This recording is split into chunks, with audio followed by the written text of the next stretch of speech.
မင်္ဂလာပါရှင်ဒီနေ့တော့မြင်လိုက်တာနဲ့တင်သွားရည်တမီးကြီးဖြစ်သွားစေမဲ့အပင်ကလက်လက်ဆက်ဆက်စုပ်ခူးထားတဲ့ဝေးသီးစိမ့်ချင်လေးကိုထောင်းစားကြမယ်နော်ဝေးသီးလေးတွေကအပင်ပေါ်မှာတင်တကယ်ကိုအီးကျနေတာပဲ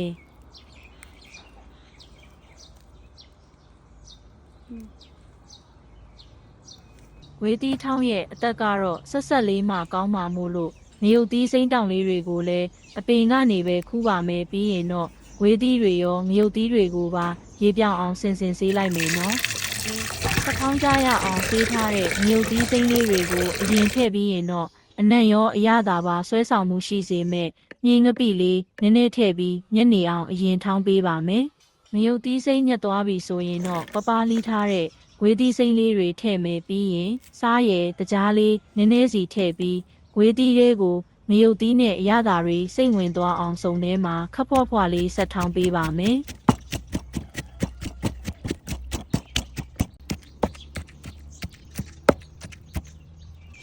အနံ့လေးကလည်းမွှေးကြိုင်ချင်းဆက်ဆက်နဲ့တကယ်ကိုသွားရည်ကြစရာကောင်းတဲ့ဝေးသီးစိမ့်ထောင်းလေးအစင်သင့်ဖြစ်ပါပြီရှင်ဒီလိုနေ့လည်ခင်းမျိုးမှာအိတ်ချင်ပြေဆက်ဆက်လေးစားချင်ရင်တော့အိမ်မှာအလွယ်တကူထောင်းစားကြည့်ကြအောင်နော်။